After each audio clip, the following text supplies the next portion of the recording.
किशोर, तुम ठीक तो हो ना? हाँ मैं ठीक हूँ।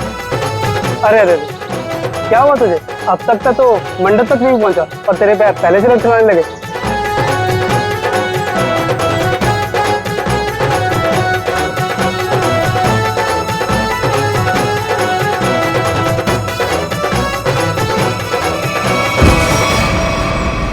ओ नो, अरे अरे कोई एम्बुलेंस को बुलाओ जल्दी।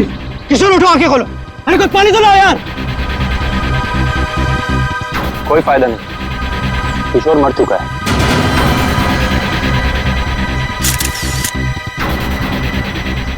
शादी की बारात में दूल्हे की मौत है? कैसे हुआ ये सब है? तुम लोग थे ना यहाँ पे? सर सब कुछ अच्छा भला चल रहा था, लोग नाच गा रहे थे, पता नहीं अचानक से क्या हो गया और किशोर गिर पड़ा।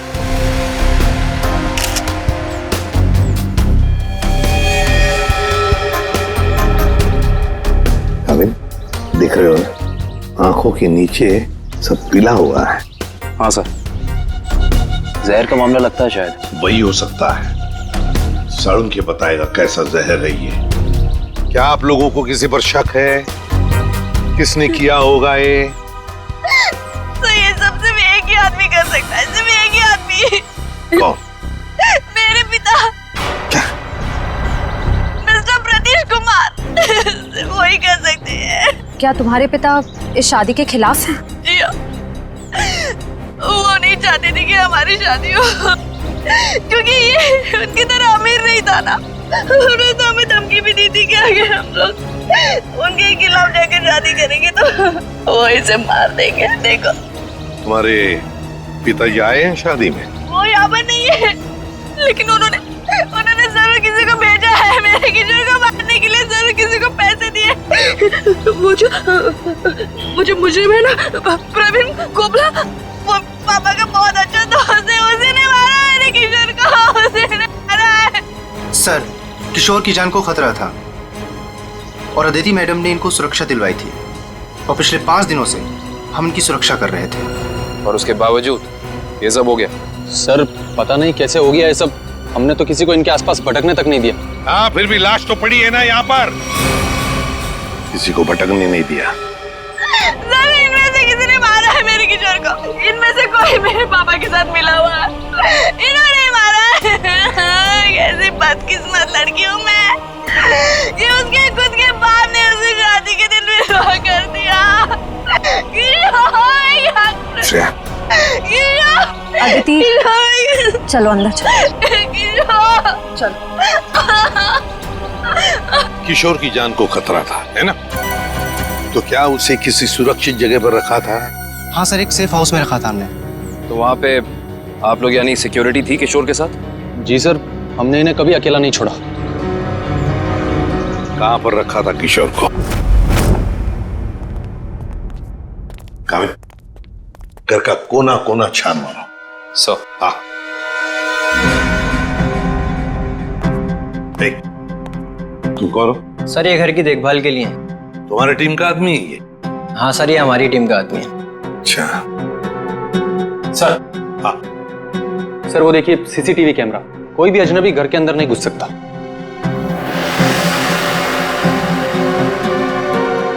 हाँ, मगर कोई तो आता होगा घर में किशोर से मिलने, कोई दोस्त या कोई रिश्तेदार? नहीं सर, सिवाय अदिति जी के और कोई भी नहीं। अच्छा, खाने का डब्बा कौन लेकर आता था?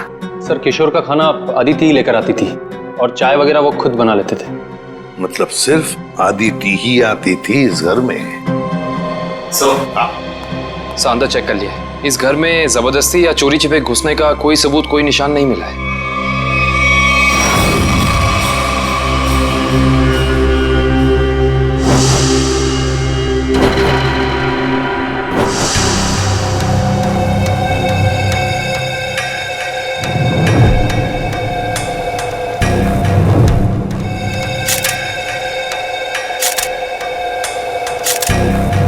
सर ये किशोर के बाल इतने आसानी से हाथ में आ गए? हाँ तारिका, ये बालों का आसानी से हाथ में आ जाना, इसके आंखों के नीचे पीलापन, नाक में से खून बहना, होंठ सफेद हो जाना, गला सूज जाना, ये सब के सब एक ही बात की तरफ इशारा कर रहे हैं कि इसे ऑल्सो बैक्स्टर नाम के जहर से मारा गया। मतलब रेडिएशन पॉइजनिंग? बिल्कुल बिल्कुल तारिका, इसके शरीर में विकिरण द्वारा जहर पैदा किया गया है, ऑल्सो बैक्स्टर से। सारे सिम्टम्स उसी तरफ इशारा कर रहे हैं। सर ये रेडिएशन का हम पे तो कोई असर नहीं होगा ना? नहीं तारिका, घबरा मत। इस जहर का असर तभी होता है जब किसी खाने या पीने की चीज के साथ ये जहर शरीर के अंदर जाए, अदरवाइज नहीं। तुम एक काम करो, तुम टेस्ट की तैयारी शुरू करो, तब तक मैं प्रद्युमन को बोल देता हूँ कि वो गीगर काउंटर का इंतजाम कर ले। हाँ, गीगर काउंटर मतलब? तारिका, गीगर काउंटर एक ऐसा यंत्र होता है जिससे एसीपी प्रद्युमन ये पता लगा सकेंगे कि उस सेफ हाउस में जहां पर इसे रखा गया था वहां पर ये ऑल्सो बैक्स्टर नाम के जहर का रेडिएशन है या नहीं, और अगर है तो कितना है। Okay sir, sure. Correct, ready है। ऑल्सो बैक्स्टर जहर, पता चल जाएगा ये जहर किशोर के शरीर के अंदर गया कहां से है।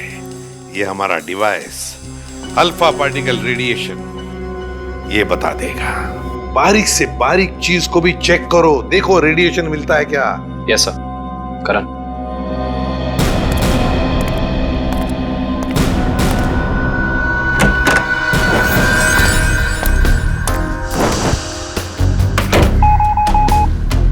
एक बात बताओ, क्या किशोर एक ही खाने के डिब्बे में से खाना खाता था, एक ही टिफिन में से? जी सर, एक ही टिफिन से। और ये टिफिन अदिति ही लाती थी? जी सर।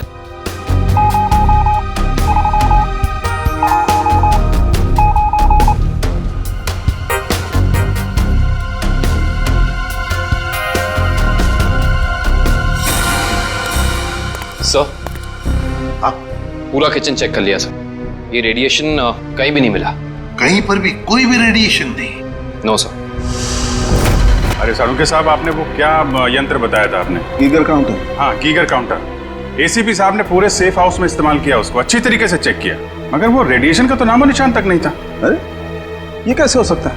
नहीं, ये तो नामुमकिन है। कोई गलती हो गई है इस यंत्र को इस्तेमाल करने में। गलती कैसे हो सकती है सर? सर कहीं गलती आप, मेरा मतलब है कि हो सकता है कि वो जहर मामूली जहर हो। एक बार टेस्ट की रिपोर्ट आ जाने दो सचिन, फिर पता लगेगा कि गलती हमसे नहीं हुई है। हवा में बात नहीं करता doctor Salunkhe, you understand that? X-ray दिखाओ इन्हें। एक मिनट, एक्सरे दिखाओ।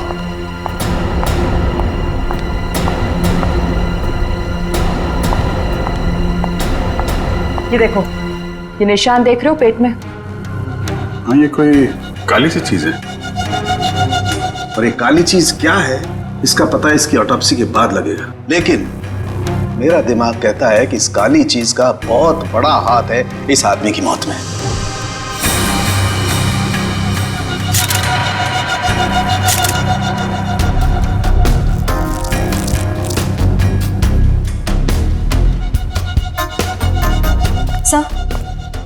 सर ये देखिए, ये बॉटल अंदर बेडरूम में टेबल के नीचे छुपा कर रखी गई थी। है क्या इस बॉटल में? काविन, सर, काम करो, चेक करो इसे, देखो इसमें रेडिएशन मिलता है क्या, पता तो चले जहर है भी या नहीं।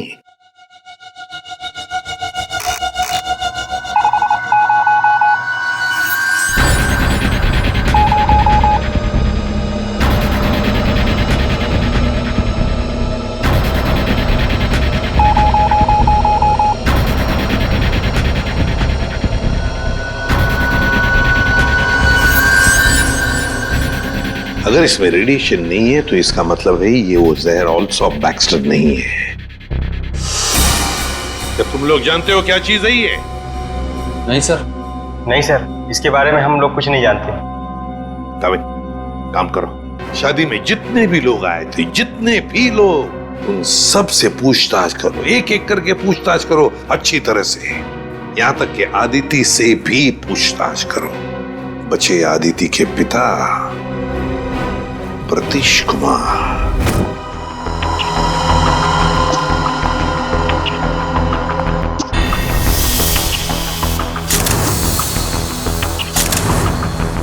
माय गॉड, पेट में बाल।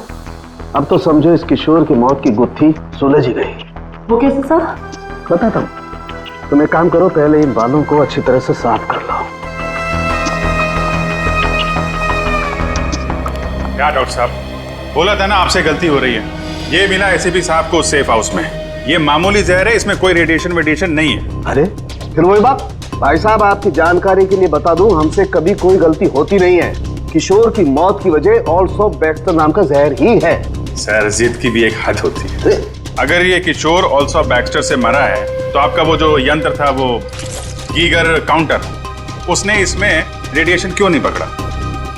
इसमें रेडिएशन हो भी नहीं सकता है, क्योंकि भाई साहब जहर इसमें नहीं है। जहर यहाँ है इसके पेट में। इसके पेट में बाल थे, उसमें जहर। बाल में जहर? हाँ, तुम याद है ना, इसके पेट का एक्सरे दिखाया था तुम्हें, उसमें एक काली सी चीज थी। हाँ, वो काली सी चीज दरअसल इसके पेट में बालों का एक गुच्छा था, और उन बालों के गुच्छे में ऑल्सो बैक्स्टर नाम का जहर था, जिसकी वजह से इसकी मौत हुई। सर, सब कुछ समझ में नहीं आ रहा है। हाँ, कोई बाल कैसे खा सकता है? गलती से पेट में चले गए, और वैसे भी इसके बाल झड़ रहे थे ना। नहीं सचे, वो बाल किशोर के नहीं है, वो बाल किसी और के हैं।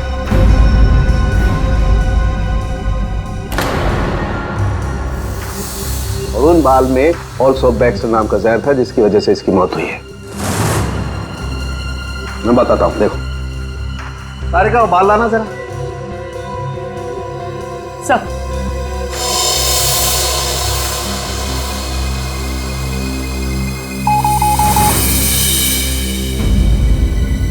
देखा, बाल में जहर है। एक मिनट। तो आप ये कहना चाहते हैं कि किशोर शिकार हुआ किसी और के सिर के बाल से, जो उसके पेट में गया, और चूंकि बाल जहरीला था इसलिए मर गया बेचारा ये। एग्जैक्टली। तो फिर उस आदमी के शरीर में भी तो जहर होगा जिसका ये बाल है। यकीनन। My God. अच्छा, ये बाल इसके पेट में कब गया? कितने दिन पहले? लगभग 7-8 दिन पहले। मतलब उसे प्रोटेक्शन मिलने से पहले? मैं बताता हूँ डिटेल में, आओ।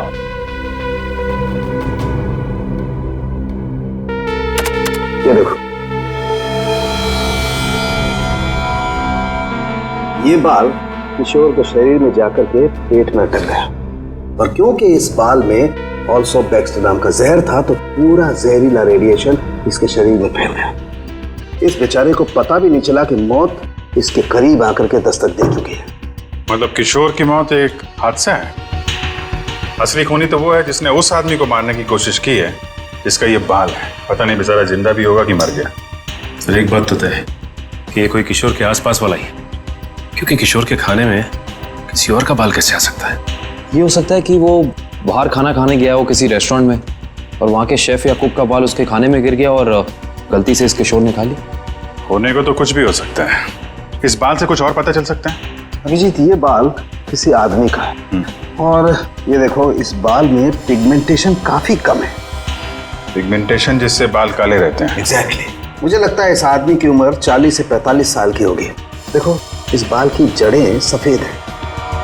अरे डॉक्टर साहब, जो इसके पेट से बाल निकले हैं वो तो सारे काले हैं। हेयर डाई का मतलब समझते हो ना, उसी का कमाल। ओह, अच्छा सर, ये ऑल्सो बैक्स्टर, ये तो बहुत ही खतरनाक जहर है, तो आसानी से तो मिलता नहीं होगा। बिल्कुल नहीं मिलता। अभिजीत, एक काम करो, पता लगाओ कि हाल ही में किसी एटॉमिक लैब से ये जहर चुराया तो नहीं गया। अगर ये पता लग गया दोस्त, हम खूनी तक पहुंच जाएंगे। करेक्ट। सर, इस बॉटल में तो जहर ही है, पर एक बात समझ में नहीं आ रही कि कोई अपनी पसंद की लड़की से शादी करने से पहले खुद की जान क्यों लेगा? हो सकता है कि किशोर डरा हो इस बात को लेके कि कहीं अदिति के पिता के गुंडे उसे पकड़ न ले, और उसने ये सोचा हो कि क्यों ना जहर खाकर खुद में अपनी जान दे दे। सोचने वाली बात यह है कि किशोर के पेट में बाल गया 1 हफ्ते पहले, जब वो अपने पुराने घर में था। तो हमारी अगली मंजिल है किशोर का पुराना घर। अच्छी तरह से तलाशी लो घर की, देखो क्या मिलता है। सर, किशोर और अदिति के प्यार ने एक बार फिर से साबित कर दिया कि सच्चा प्यार जात पात या अमीरी गरीबी जैसी चीजों को अपने आगे टिकने नहीं देता। पर अफसोस, उनकी ये प्रेम कहानी उसी दिन खत्म हुई जब वो हमेशा के लिए एक होने वाले थे। सर, किशोर के दोस्त ने बताया है कि हाल फिलहाल में ही वो दिवालिया हुआ है, और तभी से उसकी हालत ऐसी तंग हो गई। बस सवाल ये उठता है कि किशोर के पेट में वो जहरीला बाल गया कहां से?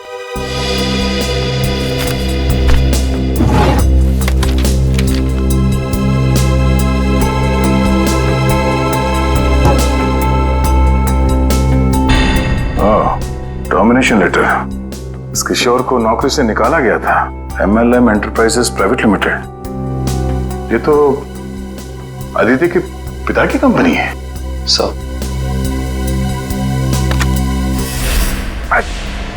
सर हाँ बेटी, बासी खाना है। एक मिनट।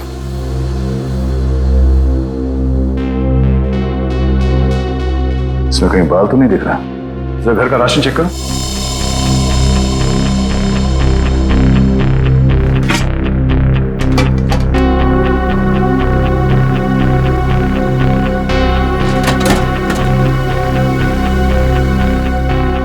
नहीं सर, इस घर में जरा सा भी राशन नहीं है कहीं भी। नो, इसका मतलब ये खाना यहां नहीं पका है, बाहर से आया है।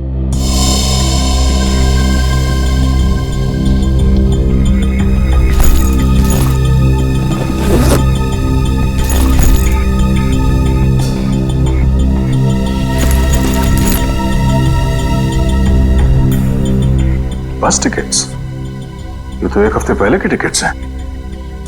ये किशोर तिलक नगर जाता था, मतलब उसी समय जब उसके शरीर में वो जहर चला गया। अगर सर जब किशोर के पास कोई नौकरी नहीं थी तो ये रोज तिलक नगर करने क्या जाता था?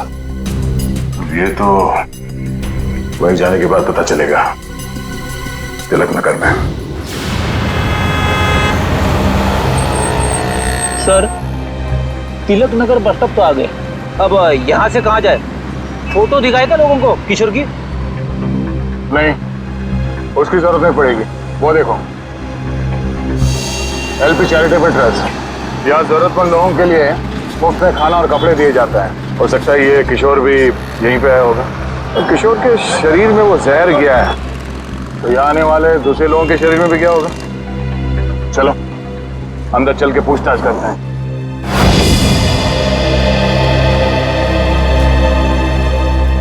एक्सक्यूज मी, हम लोग CID से। यह मैनेजर कौन है? जी मैं ही हूँ सर, अविनाश। पर यहाँ पे CID का क्या काम? इसे पहचानते हैं आप? किशोर नाम है इसका। सर ये तो अक्सर आता था यहाँ खाना खाने, पर कुछ दिन से नहीं आ रहा। सर इसे क्या हुआ? किसी ने इसका खून कर दिया। क्या खून? और आपको ये बात जान के धक्का लगेगा कि इसकी मौत की वजह आपके यहाँ खाए खाने से जुड़ी हुई है। जी क्या मतलब? हमें इसके पेट के अंदर से बाल मिला है, जो शायद खाने के जरिए इसके पेट में गया है, और उस बाल में जहर था, अल्सूफ बैक्स्टर नाम का बहुत ही खतरनाक जहर। सर क्या कह रहे हैं आप? हम तो बहुत सावधानी बरतते हैं लोगों को खाना देने से पहले। ये हमारा बावर्ची है, इससे आप पूछ सकते हैं। अब ये बताइए कि किसी और ने भी शिकायत की थी खाने में बाल होने की? हाँ सर, कुछ शिकायतें आई तो हैं। साहब मैंने पूरी सब्जी फेंक दी थी जिसमें बाल निकले। पर किशोर को कैसे पता नहीं चला कि उसके खाने में बाल है? वो इसलिए क्योंकि उसकी आंखें बहुत कमजोर थी, बहुत हाई पावर का चश्मा पहनता था और शायद उस दिन उसने वो चश्मा ना पहना हो। अच्छा, इन साहब के अलावा कोई और भी खाना बनाता है यहाँ पे? सर कोई एक हो तो मैं बताऊं। यहाँ तो कई लोग आते हैं दिलों में भावनाएं लेकर और खाना पकाने में हमारी मदद करते हैं। तो जो लोग अक्सर आते हैं खाना बनाने के लिए, उनका कोई रजिस्टर, कोई लिस्ट होगा ना? एक मिनट सर। एक मिनट। जी सर। सर इसमें तो 70-75 लोगों के नाम है, कैसे पता चलेगा कि किशोर के खाने में किसका बाल गया था? याद है ना डॉक्टर सालम ने क्या कहा था? उस आदमी की उम्र 45-50 साल है और वो बालों को डाई करता है।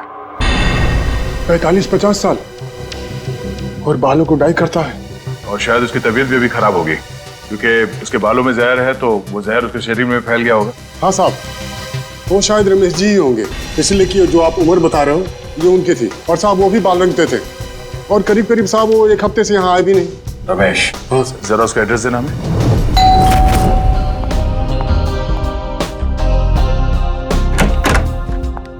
मैंने पहचाना नहीं आपको। एक्सक्यूज मी, हम लोग CID से। CID? CID का क्या काम मेरे घर पे? पार्टी चल रही है जी। हमें आपके पति रमेश जी से मिलना है, बुलाइए जरा उन्हें। अफसोस, आपने आने में थोड़ी देर कर दी। 4 दिन पहले ही उनकी मौत हुई है। क्या? जी। रमेश की मौत हो गई? कैसे? एक रोड एक्सीडेंट में। Road accident? आपके पति की मौत हो चुकी है और आप यहाँ जश्न मना रही हैं। किसी के जाने से जिंदगी तो नहीं रुकती, जाने वाला चला गया। सुन लिया? सही है। ये मौत हुई कैसे? इसमें भी रमेश की गलती थी, गाड़ी चलाते चलाते सो गया। वो कहते हैं ना, नजर हटी दुर्घटना घटी। सर ये एक्सीडेंट जहर की वजह से ही हुआ होगा। क्या बात है अलीशा, सीआईडी यहाँ क्यों? रमेश की मौत की पूछताछ करने आए हैं। आपकी तारीफ? ये मेरे दोस्त हैं राहुल। अरे छोड़िए ना ऑफिसर, जो चले गए उन्हें क्या याद करना।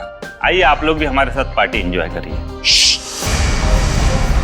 ज्यादा बात मत करना, समझे? यहाँ एक मौत की पूछताछ हो रही है, समझे आप? इनके पति रमेश की मौत हुई है जहर से। हमें तो शक होने लगा है कि रमेश को जहर तुमने ही दिया होगा और शायद उसमें इनकी मदद ली होगी आपने। आप मुझ पर शक कर रहे हैं? जी हाँ, कुछ कहना है आपको? हमें रमेश के डीएनए सैंपल्स लेने अभी इसी वक्त। आपने आने में देर कर दी है, अफसोस। अब तो उनकी अस्थियां भी बहा दी है मैंने। लेकिन कुछ तो होगा घर पे, उनका ब्रश, उनकी कंघी वगैरह। आप कल नहीं आ सकते? आप क्यों मेहमानों के सामने बेइज्जती कर रहे हैं? देखो मैडम, अगर हमने तुम्हारे घर की जबरदस्ती तलाशी ली और तुम्हें अपने साथ ब्यूरो ले गए तो तुम्हारी दुगनी बेइज्जती होगी। जी आइए।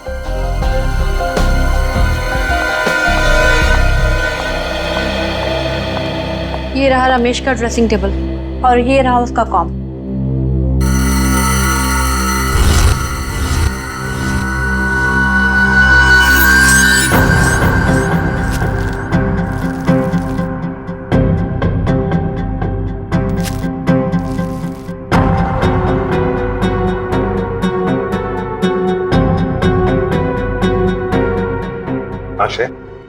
सर हेयर ब्रश मिला है, इस पे कुछ बाल भी है। ये ID. RAC nuclear research centre. Alisha ji, आप RAC न्यूक्लियर रिसर्च सेंटर में काम करती हैं? जी हाँ। अच्छा सर, ये ऑल्सो बैक्स्टर, ये तो बहुत ही खतरनाक जहर है, तो आसानी से तो मिलता नहीं होगा। बिल्कुल नहीं मिलता। अब जीत एक काम करो, पता लगाओ कि हाल ही में किसी एटॉमिक लैब से ये जहर चुराया था। सर उनके सामने रिसर्च सेंटर के बारे में बताया था, याद है? अलीशा जी, ऑल्सो बैक्स्टर, ये जहर ऑल्सो बैक्स्टर जिसकी वजह से आपके पति रमेश जी की मौत हो गई, वो अक्सर वहीं पे पाया जाता है जहां पर यूरेनियम कोर या फिर न्यूक्लियर रिएक्टर होते हैं। कह दीजिए अपने मेहमानों को, या आपके लिए ये पार्टी खत्म। भाई हो सकता है आप लोगों को जानकर दुख हो, लेकिन अनीशा खूनी नहीं है। और इतने यकीन से कहने की वजह? क्योंकि रमेश का खून हुआ ही नहीं है, वो बेचारा तो वाकई एक्सीडेंट में मारा गया। लेकिन उस लिस्ट में सर 40-45 साल का यही एक आदमी था, रमेश। क्योंकि उस वक्त मुझे ये मालूम नहीं था कि पिगमेंटेशन की वजह जहर नहीं है, उम्र नहीं है, बल्कि पिगमेंटेशन की वजह है ड्रग्स और केमिकल्स। अब ये नया चक्कर क्या है साल के साथ? सचिन, दरअसल इस आदमी की उम्र थी सिर्फ 30 साल की, लेकिन क्योंकि वो ड्रग्स लेता था इसलिए उसका शरीर और उसके बाल ज्यादा बूढ़े हो गए थे और उसके शरीर में पिगमेंटेशन इतना कम था कि 30 साल के होने के बावजूद वो लगता था 40-45 साल का।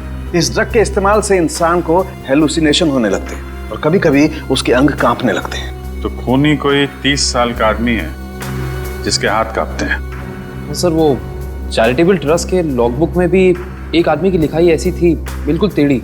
ऐसा लगता था कि लिखते वक्त उसके हाथ जरूर कांपते होंगे। नाम याद है उसका? एक मिनट। जी सर।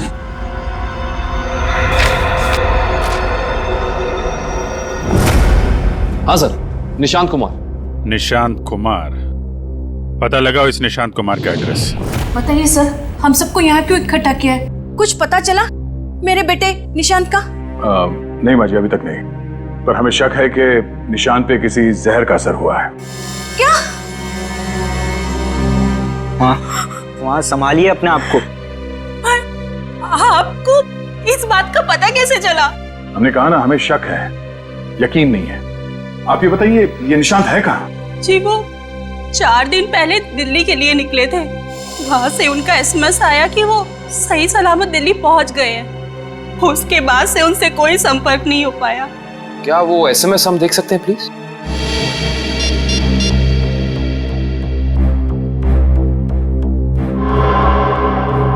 अच्छा, आपने उस होटल में पता करने की कोशिश की जहाँ पे निशान ठहरने वाला था? हाँ, मगर होटल वालों ने तो कहा वो वहाँ आए ही नहीं। हमने एयरलाइंस में भी पता किया, लेकिन वहां से पता चला कि उन्होंने कोई फ्लाइट पकड़ी ही नहीं। मतलब निशान दिल्ली गया ही नहीं, झूठ बोला उसने आप लोगों से? मुझे तो कुछ भी समझ नहीं आ रहा है कि ये सब हो क्या रहा है। या, संभालो अपने आप।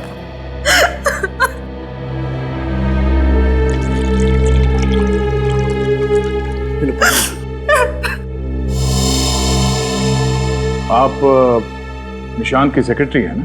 जी सर, मैं उनकी सेक्रेटरी सूजी हूँ। उसने अपने शेड्यूल में कहीं लिखा था कि वो दिल्ली जाने वाला था? नहीं तो। सर, निशान ने ऐसा पहले कभी किया है? सर वो आप कुछ कहना चाहती हैं? नहीं नहीं। निशान के साथ एयरपोर्ट कौन गया था उसे छोड़ने के लिए? उसने प्राइवेट टैक्सी मंगाई थी, वो मिला भी था मुझे घर के बाहर। मुझे तो बड़ा ठीक ठाक लग रहा था। मतलब एयरपोर्ट पे गया था निशांत टैक्सी में बैठकर, मगर उसने फ्लाइट नहीं पकड़ी, वहां से कहीं चला गया। पता करना पड़ेगा एयरपोर्ट से ये निशांत गायब कहाँ हो गया। कविन, उस दिन निशान कहाँ घूम रहा था जीपीएस सिस्टम में पता चला? यस सर, ये देखिए सर। पहले बांद्रा की तरफ गया, फिर उल्टी दिशा में विले पार्ले, और उसके बाद दादर। सर, ये निशान हमसे झूठ कह रहा था कि वो दिल्ली जा रहा है, बल्कि सच ये है कि वो शहर के अलग अलग हिस्सों में देखा गया। ये देखिए, यहाँ पे ऊपर नीचे घूम रहा है। उसका आखिरी लोकेशन तो विरार के आगे दिखा रहा है। शहर के बाहरी इलाके में। ये निशान के दिमाग में जरूर कुछ ना कुछ खिचड़ी पक रही थी। सर, हो सकता है निशांत को जहर भी इसी खिचड़ी की वजह से दिया गया हो। उसे जहर दिया किसने और क्यों दिया है, ये तो विरार वाली आखिरी लोकेशन में जाने के बाद ही पता चलेगा।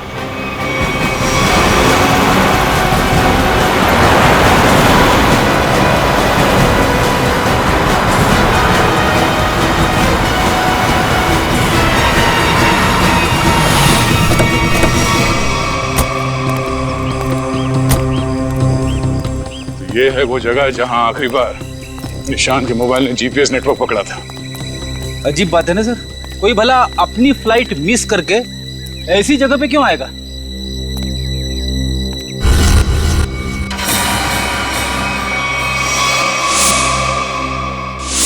यहाँ तो नहीं, बाल क्यों? सर, जरूर यहाँ कुछ हुआ है। सर, यहाँ ये मिट्टी बता रही है कि यहाँ पे हाल फिलहाल में खुदाई हुई है।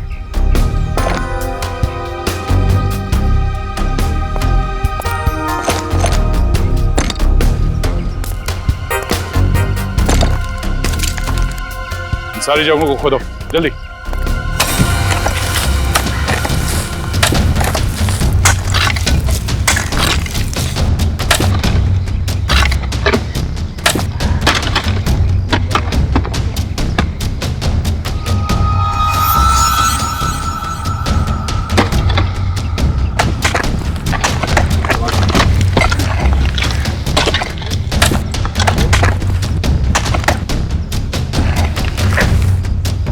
मिला?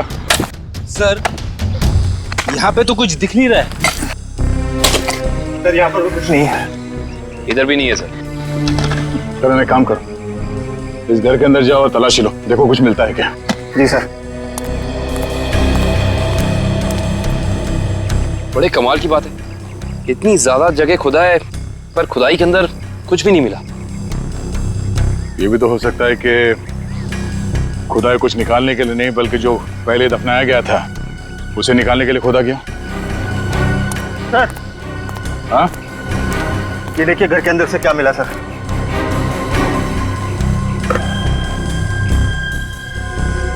तो इसका मतलब है ये निशांत अपने नशे की बुरी लत को यहाँ पे आके पूरा करता था। और सर, 2 ग्लासेस हैं, इसका मतलब इस निशांत के साथ जरूर कोई दूसरा आदमी भी था।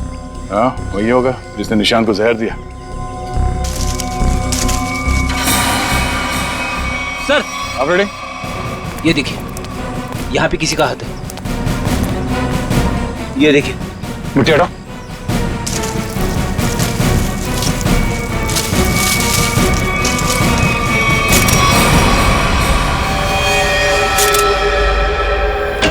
सर, पता चल गया है कि निशांत शहर में यहाँ वहाँ क्यों घूम रहा था, ड्रग्स की तलाश में। रेचू ने बताया कि ड्रग्स की तलाश में वो सभी डीलर से जाके मिला इस इलाके के।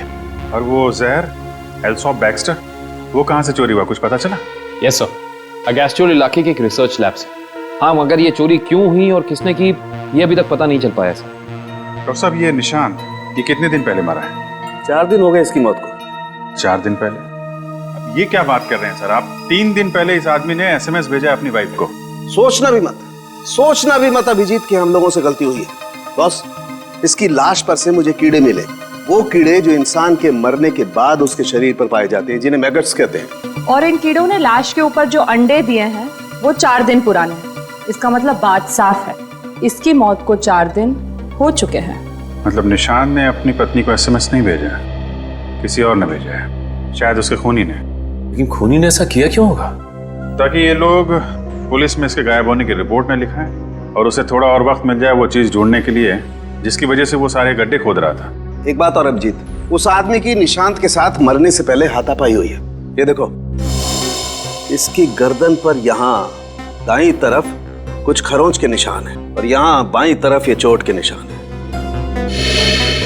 मतलब उस आदमी ने अपने दाहिने हाथ से इसकी गर्दन को दबोचा और बाएं हाथ से इस पर वार किया यहाँ पर, क्योंकि सिर्फ यहीं पर वार के निशान है और कहीं पर नहीं। सर, इसका मतलब तो साफ है कि इस पे हमला करने वाला कोई लेफ्ट हैंडर है, कोई खब्बू।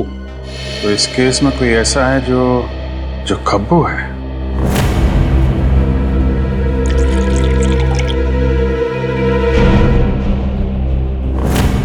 सर, दीपक। दीपक? निशांत का दोस्त? हाँ, वही दीपक। दोस्त नहीं, दुश्मन। पता लगाओ दीपक कहाँ मिलेगा अभी। सर, ये दीपक बहुत चालाक निकला। वो जानता था CID उसके घर तक पहुंच जाएगी, इसलिए पहले ही भाग निकला। भाग के जाएगा कहाँ? पकड़ा जाएगा। ये GPS सिग्नल आया? यस सर, सामंत नगर दिखा रहा है। सामंत नगर? वो तो यहाँ पास में ही है। सर, वो सिग्नल यही हमारे आसपास दिखा रहा है, हमारी तरफ ही आ रहा है सर, लगभग 500 मीटर की दूरी पे। चलो, बहुत अच्छी बात है, उसका यही इंतजार करते हैं। Yes sir. कहाँ है लोकेशन? ये क्या सर? सर, उसका सिग्नल गायब हो गया सर, अभी तक था, अब नहीं है। ये टैप खराब हो गया क्या? जल्दी से कुछ करो वरना दीपक हमारे हाथ से निकल जाएगा।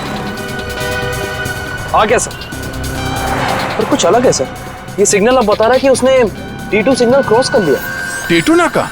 पर वो तो सड़क के उस तरफ 1 किलोमीटर दूर है, पीछे की तरफ। मुझे तो लगता है दीपक ने किसी आत्मा से लिफ्ट ले ली होगी और उसकी अदृश्य गाड़ी में बैठकर गायब हो गया होगा। ओह, अब समझ में आया। वो यहाँ से सबवे से उस तरफ गया, वहां से शायद किसी बाइक या टैक्सी रिक्शा में बैठ के T2 नाका पहुंच गया। चलो T2 नाका पहुंचते हैं।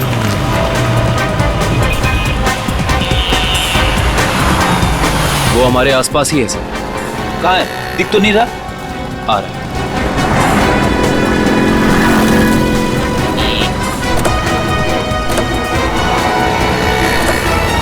कहीं जाने की जल्दी है? कहाँ जा रहे हो? सर, आप लोग? हाँ? कहीं नहीं, घर जा रहा हूँ। बैग में क्या? बैग में कुछ नहीं है सर। खोलो। सर, कपड़े हैं सर। बैग खोल। दिखा। सर, कुछ नहीं है बैग में सर। सर कपड़े ऐसे होते हैं?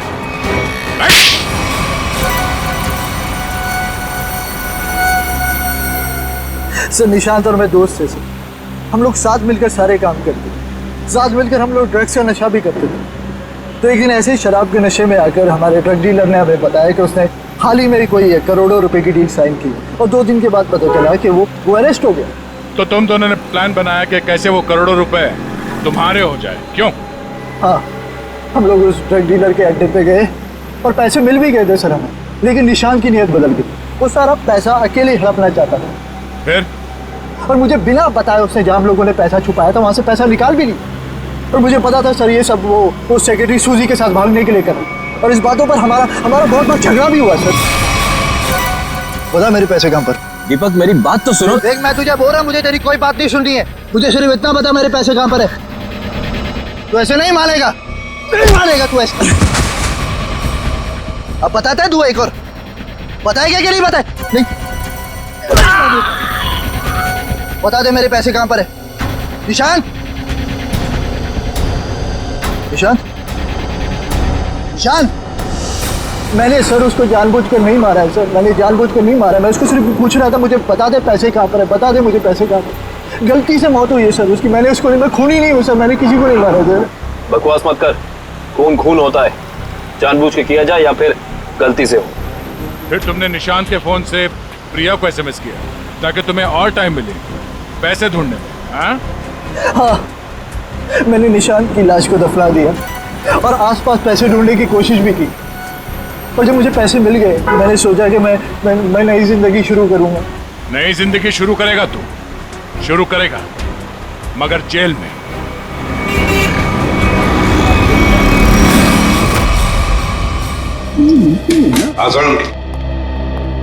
बस पहेली तो और उलझ गई है। यार साळुंखे, तू सिर्फ पहेलियां उलझाता रहे, बता कुछ भी मत, बता तो सही मिला क्या है। हेलो बॉस, ऑल्सो बैक्स्टर जहर 3-4 दिन में अपना असर कर देता है। 3-4 दिन लेने में इंसान की मौत हो जाती है, लेकिन निशांत को यह जहर इतनी कम मात्रा में दिया गया कि उसकी मौत इतनी जल्दी नहीं हो सकती। हाँ सर, इसे तकरीबन 20 दिनों तक ये जहर दिया जा रहा था, वो भी बिल्कुल कम मात्रा में, ताकि जब वो मरे तब उसकी बॉडी में यह जहर डिटेक्ट ही ना हो। और हमने उस ड्रग डीलर को पकड़ा है 1 हफ्ते पहले, तो कहीं ऐसा तो नहीं कि इस निशांत की मौत के पीछे दीपक के अलावा कोई और ही है? हो सकता है, और ये और कोई कौन है इसका पता देगा हमें एक बार। आओ बस।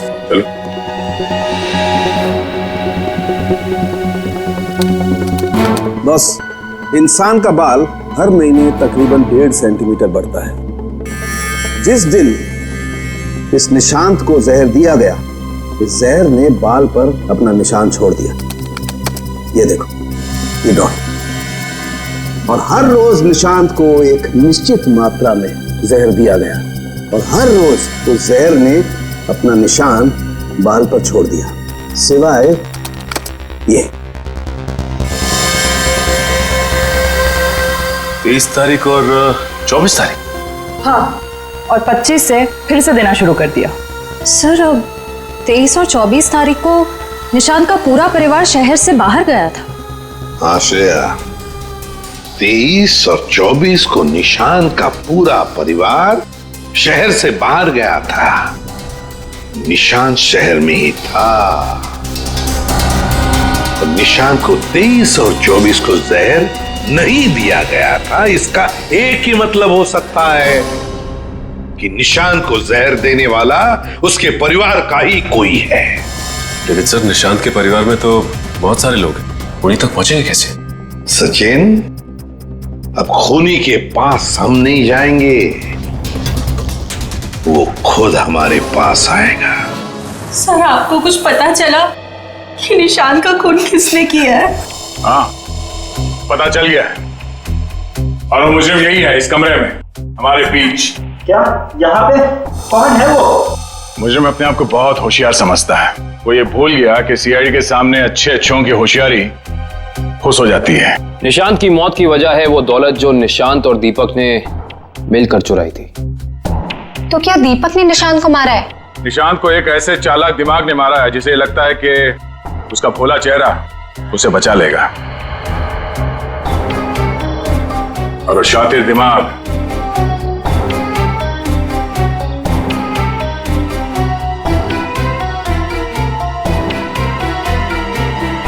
तुम हो।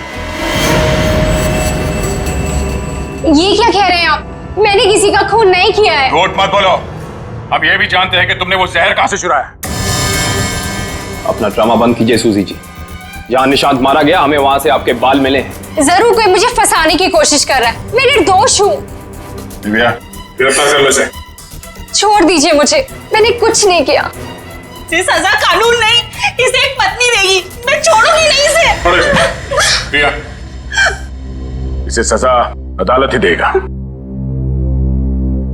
अब तो आप लोगों को पता चल गया होगा कि सीआईडी और फॉरेंसिक साइंस के सामने कोई मुजरिम छुप नहीं सकता। हमारे पास फॉरेंसिक लैब में वो डीएनए सैंपल है। कल उस डीएनए सैंपल के टेस्ट के बाद पता चल जाएगा कि वो मुजरिम सूजी ही है।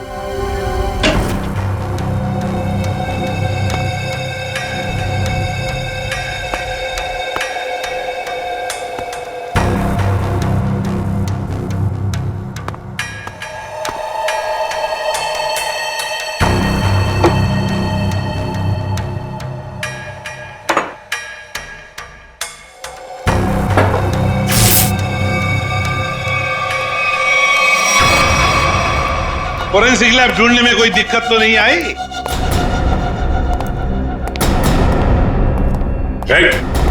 भागने की कोशिश भी मत करना। तुम्हें क्या लगा ये बच्चों का खेल है? हमें पहले से ही पता था कि सबूत चुराने के लिए तुम जरूर आओगे और आ गए। लेकिन एक बात तुम्हें पता नहीं कि सबूत कोई था ही नहीं। मुंह दिखाई हो जाए सर इनकी। नेकी और पूछ-पूछ।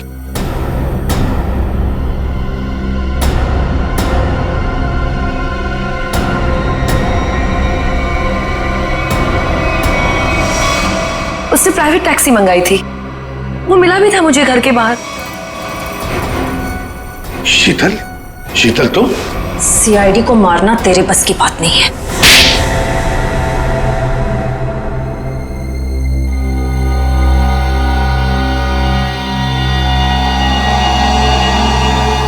मैंने जो कुछ भी किया मेरी बेटी की मौत का बदला लेने के लिए किया। निशांत? निशांत को क्यों मारा? क्या तुम्हारी बेटी की मौत में निशांत का हाथ था? हाँ, उसे ड्रग्स की लत लग गई थी। 2 साल पहले वो ओवरडोज से उसकी मौत हो गई थी। मुझे वही ड्रग्स निशांत के घर से मिली। तो तुम अच्छी तरह से समझ गई थी कि तुम्हारी बेटी को ड्रग्स की लत में डालने वाला कोई और नहीं बल्कि निशांत है। हाँ, आज वो अगर जिंदा होती ना तो बिल्कुल तुम्हारी उम्र की होती। उसकी भी शादी हो रही होती, जिंदगी में कुछ करके वो भी कुछ बन रही होती। निशांत ने ऐसा कुछ नहीं होने दिया, सब बर्बाद कर दिया निशांत ने, सब बर्बाद कर दिया। फिर मैंने सोच लिया कि मैं निशांत को मार डालूंगी और मैंने उसे आहिस्ता आहिस्ता वो पॉइजन देना शुरू कर दिया। मैंने कहीं पढ़ा था कि ये स्लो पॉइजन इतनी आसानी से शरीर में मिलता नहीं है। जहर पाया कैसे तुमने? कहां से चुराया? मैंने उस लेबोरेटरी के असिस्टेंट से पहले दोस्ती कर ली, उसके बाद पैसों का लालच देकर खरीद लिया। बहुत गलत किया तुमने। शीतल, तुम्हारी बेटी के साथ जो कुछ भी हुआ सही नहीं हुआ। हमें अफसोस है उस बात का, लेकिन इसका मतलब ये नहीं कि तुम कानून को अपने हाथ में लो। हमारी मदद ले सकती थी तुम। तुम्हारे ऐसे करने से 2 मासूम लोगों की जानें चली गई। कानून तुम्हें कभी माफ नहीं करेगा। तुम्हें कड़ी से कड़ी सजा होगी, शायद फांसी। इस तरह के और भी एपिसोड देखने के लिए हमारे चैनल को सब्सक्राइब करें और बेल आइकन दबाना ना भूलें।